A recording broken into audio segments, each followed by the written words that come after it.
पढ़ाऊंगी lines and angles. Lines and angles में पहले कुछ टर्म्स बहुत ज्यादा जरूरी है, that is ray, line, line segment, angle. सबसे पहले रे, रे किसे कहते हैं? जिसमें केवल एक एंड पॉइंट हो, ठीक है, और एक तरफ आप उसे कहीं तक भी एंडलेसली आप उसे एक्सटेंड कर सकते हो, उसको हम रे बोलते हैं। लाइन में कोई भी एंड पॉइंट नहीं होता है, इसमें no end point is there, ठीक। लाइन सेगमेंट में दो एंड पॉइंट होते हैं, इधर भी और इधर भी, यानी हम लाइन सेगमेंट को ना इधर एक्सटेंड कर सकते ना इधर एक्सटेंड कर सकते। नेक्स्ट है एंगल। एंगल में हमारी दो रेज होती हैं, दोनों रे का जो स्टार्टिंग पॉइंट है वो एक ही जगह अगर होगा तो उसको हम क्या बोलेंगे? इस पूरे पोर्शन को, ये जो एंगुलर डिस्टेंस है इसको बोला जाता है एंगल। इसमें से ये वाला जो पॉइंट होता है इसको वर्टेक्स बोलते हैं। ये वाली लाइन और ये वाली लाइन नहीं, सॉरी, रे, ये वाली रे और ये वाली रे को आर्म बोलते हैं, ठीक है, इतना क्लियर। इसके बाद इसमें आपके डिफरेंट तरीके के एंगल्स आते हैं। उससे पहले एक चीज और है, दैट इज कोलिनियर पॉइंट। ये आप लोगों के लिए नया है शायद, कोलिनियर पॉइंट्स, ठीक है। ऐसे पॉइंट्स, तीन या तीन से ज्यादा ऐसे पॉइंट्स जो एक ही लाइन पे अगर तीनों पॉइंट हैं तो हम उनको कोलिनियर पॉइंट कहेंगे। अगर हमारे पॉइंट ऐसे हैं, दो इसी के ऊपर थे, तीसरा ऊपर या कहीं नीचे है, तो हम उनको नॉन कोलिनियर कहेंगे, ठीक है। तो कोलिनियर कौन से हुए?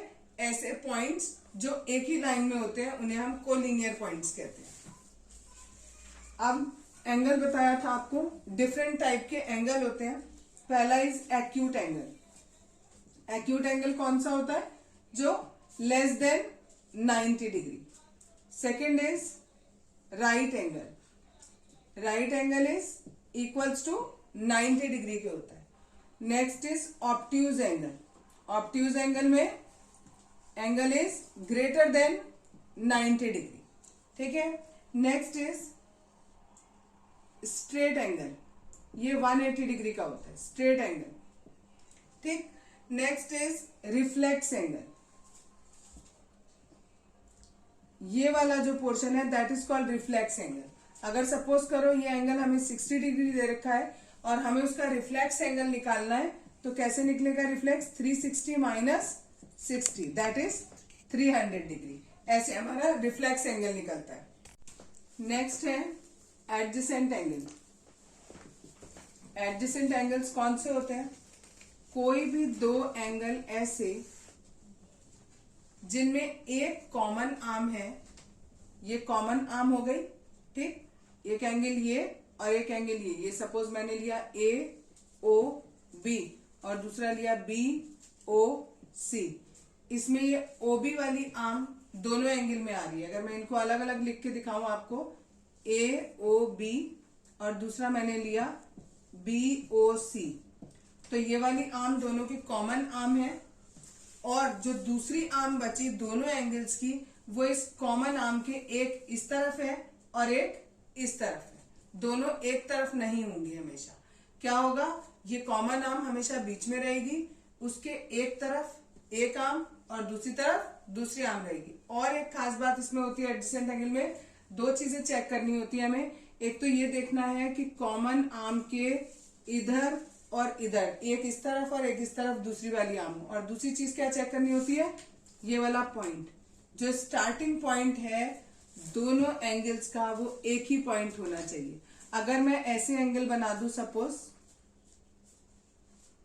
लाइक दिस, एक ये बनाया मैंने angle, this is A O B और ये सी और ये डी, ठीक है। तो एक एंगल ये है, एक एंगल ये है, इनकी कॉमन आर्म ये दिख रही है हमें। कॉमन आर्म के एक इधर है आर्म और एक इधर है आर्म। तो पहली कंडीशन तो सेटिस्फाई हो रही है, बट दूसरी कंडीशन सेटिस्फाई नहीं हो रही है। इसका स्टार्टिंग पॉइंट यहाँ पर है और इस वाले का स्टार्टिंग पॉइंट यहाँ पर है। स्टार्टिंग पॉइंट या वर्टेक्स जिसे आप कहते हो, स्टार्टिंग पॉइंट नहीं वर्टेक्स कहना चाहिए। तो इसका वर्टेक्स यहाँ पर है और इसका वर्टेक्स यहाँ पर है, तो ये दोनों एडजेसेंट नहीं कहलाएंगे। एडजेसेंट कब कहलाएंगे? जब दोनों का वर्टेक्स भी सेम हो और जो कॉमन आर्म है उसके एक इस तरफ हो दूसरी आर्म और दूसरी आर्म इस तरफ। क्लियर इतना?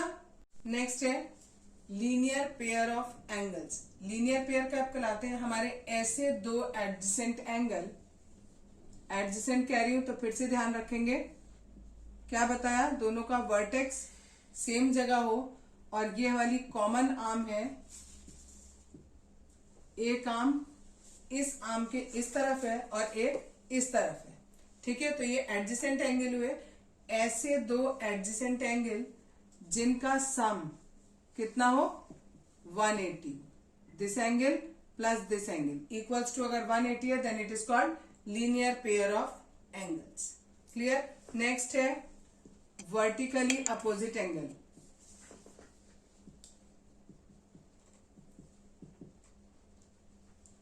कहीं पर भी हमें ऐसे क्रॉस बना हुआ दिखाई देगा तो ये वाला एंगल इसके इक्वल वर्टिकली अपोजिट, ये वाला इसके इक्वल वर्टिकली अपोजिट। जरूरी नहीं है हमेशा क्रॉस ऐसे बना हुआ दिखाई दे, बच्चे बहुत कंफ्यूज हो जाते हैं। आप ऐसे भी देख लो, अगर ऐसे भी कहीं बना होगा तो भी यहाँ पर हमारा देखो क्रॉस बन रहा है, तो ये वाला एंगल इसके इक्वल और वर्टिकली अपोजिट, और ये वाला इसके equal, that is also vertically opposite angle. Next है intersecting and non intersecting line. नाम से ही पता लगा, इंटरसेक्ट मतलब जो एक दूसरे को इंटरसेक्ट करें कहीं पर भी। ये जरूरी नहीं है कि बिल्कुल बीच में करें, कहीं पर भी अगर सपोज ऐसे भी करेंगी तो भी हम इसको कहेंगे कि ये इंटरसेक्टिंग लाइन्स है। और नॉन इंटरसेक्टिंग लाइन कौन सी हुई? ऐसी लाइन्स जो एक दूसरे को कहीं पर भी कट नहीं कर रही। दैट मीन्स अगर ये नॉन इंटरसेक्टिंग है तो उसका दूसरा नाम हम लिख सकते हैं पैरेलल लाइन्स। ठीक, जो एक दूसरे को कहीं पर भी कट ना करे। जैसे मैं फिगर ऐसे भी बना सकती हूँ।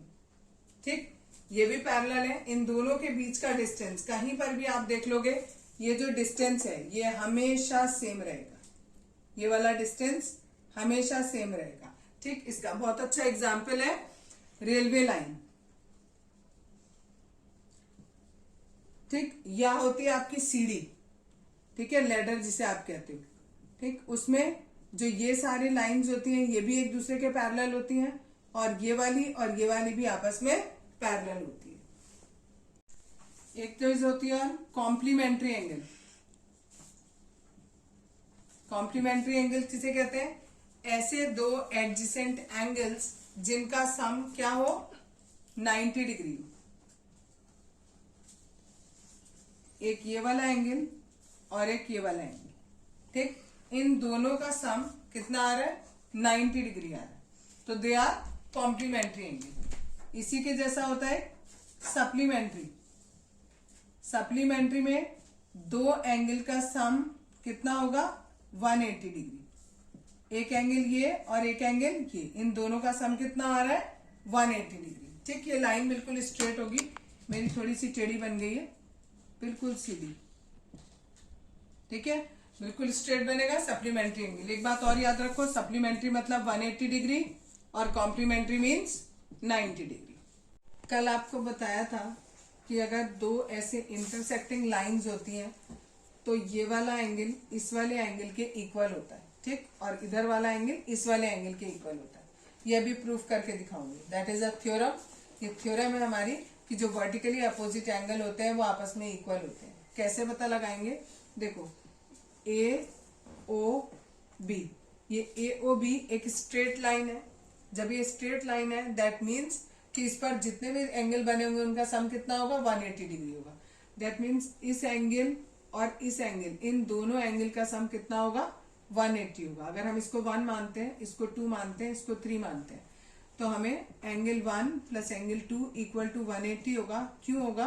Because A O B is a straight line. आप ये भी लिख सकते हो लीनियर पेयर। ठीक है, लीनियर पेयर है, ये वाला और ये वाला एंगल मिलाकर लीनियर पेयर बन रहे हैं।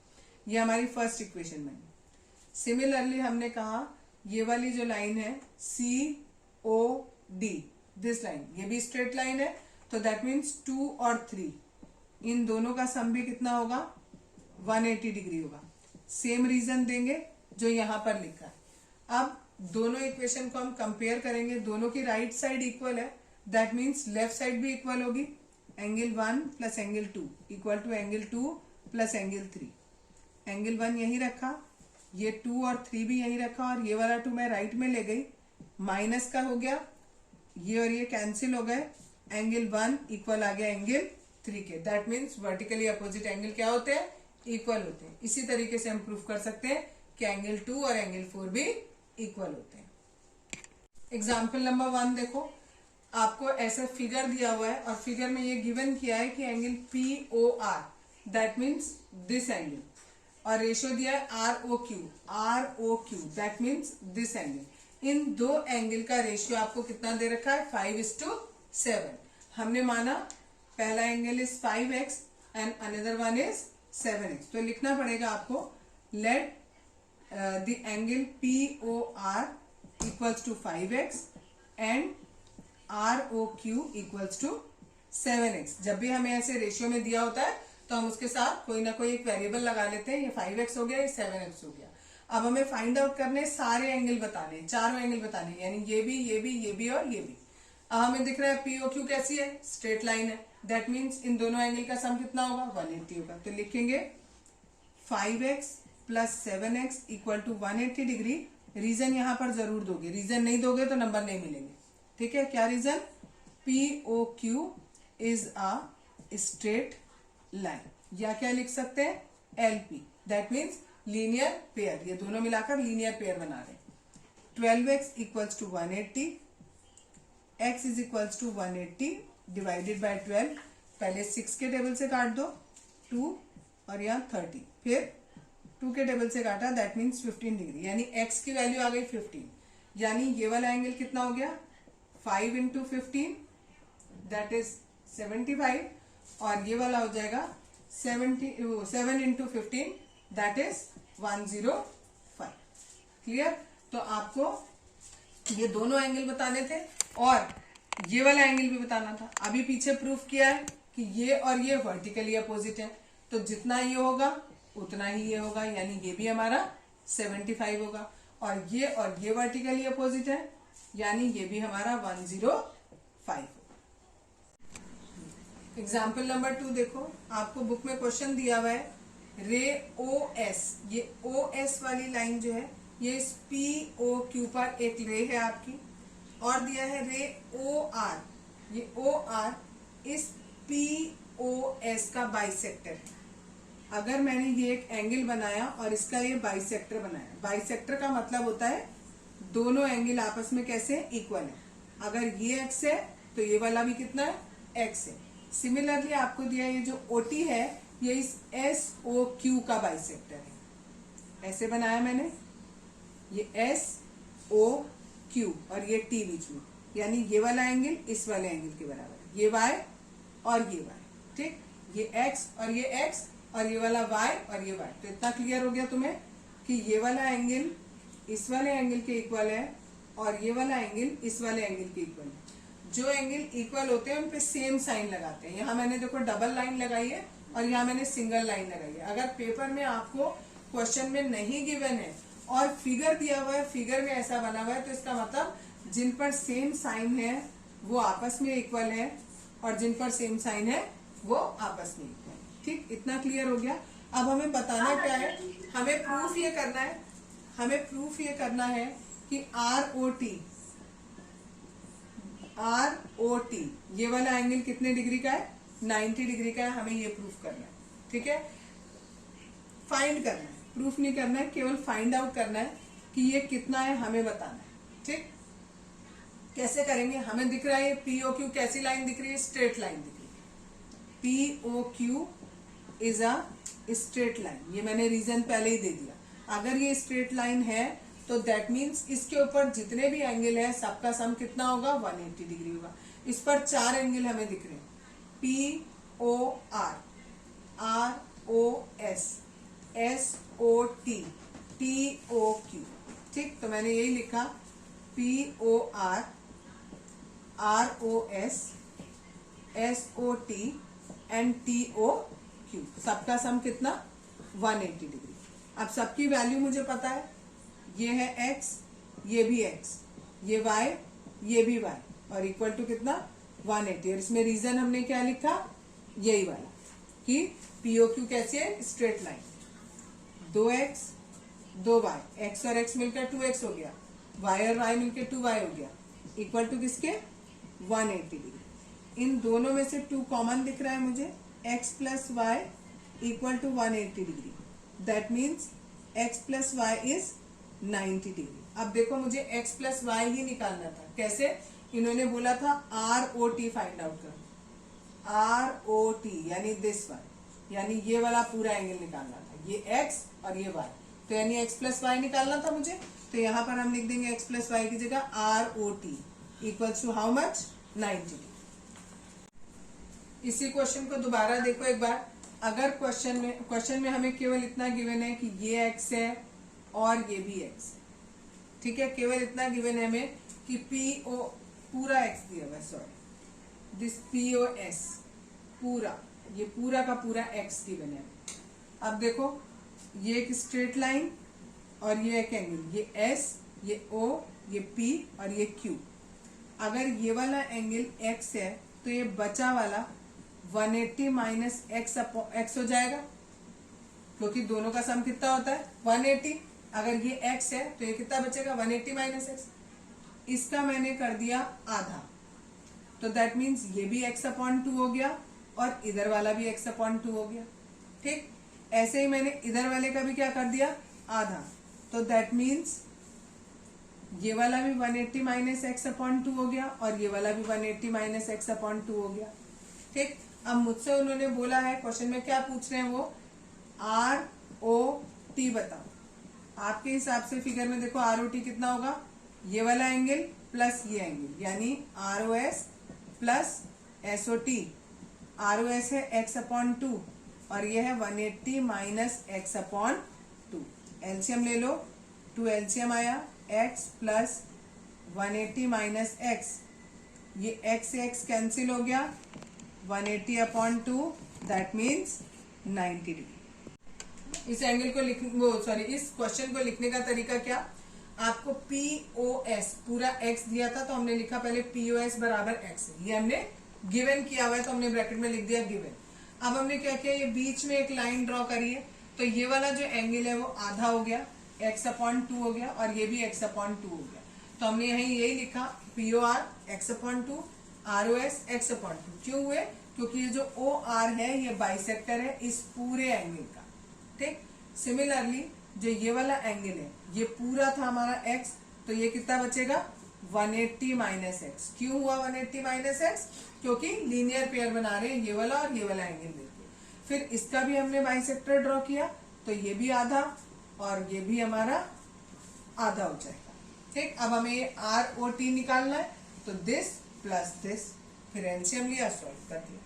That is example number 3। Figure आपको ऐसे दिया हुआ है क्वेश्चन में और प्रूफ करना है हमें कि इन चारों एंगल का sum, this plus this plus this plus this, इन चारों का सम 360 है। ऐसे तो हमें पता ही होता है कि एक पॉइंट के अबाउट जितने भी एंगल होते हैं उनका सम 360 होता है, बट हमें इसको प्रूफ करना है। तो इसको प्रूफ करने के लिए जब भी आप देखो ज्योमेट्री करते हो तो ज्योमेट्री में ऐसा हो सकता है कि आपको कुछ चीजें कंस्ट्रक्ट करनी पड़े, अपनी तरफ से माननी पड़े, ठीक। तो इसमें भी हम यहाँ पर एक कंस्ट्रक्शन करेंगे, जो ये OQ लाइन है इसके जस्ट अपोजिट हम एक लाइन ड्रॉ करेंगे और इस तरीके से ड्रॉ करेंगे, PQRS T मान लेते हैं, ठीक है, और इस तरीके से ड्रॉ करेंगे कि ये TOQ एक स्ट्रेट लाइन, ठीक है। तो सबसे पहले जहां हम प्रूफ करना शुरू करेंगे या इसका सॉल्यूशन शुरू करेंगे, उसमें सबसे पहले हमें कंस्ट्रक्शन वर्ड लिखना पड़ेगा, और कंस्ट्रक्शन में आपने क्या कंस्ट्रक्ट किया है वो लिखना पड़ेगा, ठीक है। अरे OT such that TOQ is a straight line. सबसे पहले ये लिखिए, ये हमने कंस्ट्रक्शन कर दिया। अब देखो जो भी हमारा फिगर था हमारे हिसाब से इसमें 5 एंगल बन गए, एक 1 2 3 4 और ये 5। अब हमें दिखाई दे रहा है एंगल 1 और एंगल 5, इन दोनों का सम 180 डिग्री है। क्यों है, because TOQ is a straight line, ठीक है ना। ये पूरी TOQ एक स्ट्रेट लाइन है, तो ये लीनियर पेयर बनाएगी, इसके दोनों एंगल का सम कितना होगा, 180 होगा। सिमिलरली अगर हम नीचे देखें, ये एक स्ट्रेट लाइन है, तो इसमें इन तीनों एंगल का सम, एंगल 2, 3 और 4, इनका सम भी कितना होगा, 180 होगा। रीजन सेम होगा कि TOQ क्या है, स्ट्रेट लाइन है। ये पहली इक्वेशन, ये दूसरी इक्वेशन, दोनों इक्वेशन को एड अप कर दो, 1 + 2 + 3 + 4 + 5 इक्वल्स टू व्हाट, 360, ठीक है। अब 1 की जगह पर तो मैंने यही लिखा POQ, 2 की जगह पर मैंने लिखा QOR, लेकिन हाँ 3 की जगह पर ROS, लेकिन ये जो 4 और 5 है, ठीक, जब हमने इनिशियली देखा था तो ये वाली लाइन तो थी नहीं ना बेटा, ठीक है, हमारा फिगर तो ऐसे था पूरा, ठीक। तो 4 और 5 मिलाकर बना SOP, ठीक है, यानी मैंने लिखा SOP। इन चारों का सम कितना आ गया, 360। यही हमें क्वेश्चन में प्रूव करना था। एक्सरसाइज 6.1 क्वेश्चन नंबर 1, ये फिगर आपको दिया गया है, आपको दिया है कि ये वाला एंगल और इस वाले एंगल का सम हमें 70 दे रखा है, और BOD यानी ये वाला एंगल हमें 40 दे रखा है। हमें एक ये एंगल निकालना है और एक इसी का रिफ्लेक्स निकालना है। ये एंगल निकालने के लिए हम क्या करेंगे, हमें पता है ये और ये, इन तीनों एंगल का सम कितना होगा, 180 डिग्री होगा। क्यों होगा, क्योंकि AOB is a straight line. तो पहले मैंने लिखा AOC + COE + EOB equals to 180 degree, bracket में लिख दो AOB इज स्ट्रेट लाइन, ठीक। अब AOC और EOB इन दोनों का सम हमें 70 दे रखा है, मैंने इन दोनों की जगह 70 रखा। COE एज इट इज, यहाँ पे आ गया 180। COE equals to 180 - 70, it is 110। ये 110 आ गया, ठीक। अब हमें एक ये वाला एंगल भी निकालना है, ठीक। ये वाला एंगल कैसे निकलेगा, अब देखो आप अगर ऐसे देखें, COD ये एक स्ट्रेट लाइन है, ये पूरी एक स्ट्रेट लाइन है, तो इन तीनों एंगल का सम भी कितना होगा, 180 डिग्री होगा। तो हम यहां लिखेंगे AOE, EOB और थर्ड वन इज BOD, इन तीनों का सम इज 180। रीजन फिर वही देंगे, COD is a straight line. इसमें से AOE हमारा आया है 110, EOB हमें निकालना है और BOD हमें 40 दिया हुआ है, 180। EOB इक्वल्स टू 180 माइनस 110 और 40 को जोड़ेंगे 150, इधर गया माइनस करके 150, इट इज 30 डिग्री, यानी ये वाला हमारा आ गया 30 डिग्री। अगर ये हमारा 30 है और बाई चांस हमसे कोई ये पूछे तो हम कैसे निकालेंगे, इन दोनों का सम दिया था हमें कितना, 70, ये 30, तो ये कितना बचेगा, 40। अगर निकालने को कहा जाए तो आप निकाल सकते हो, अभी हमें क्वेश्चन में निकालने को नहीं कहा, अभी क्वेश्चन में हमसे खाली BOE पूछा था, जो कि हमने निकाला है 30 डिग्री, और दूसरा पूछा था इस COE का रिफ्लेक्स। जब COE 110 है तो इसका रिफ्लेक्स कैसे निकलेगा, reflex of COE equals to 360 - 110, it is 250।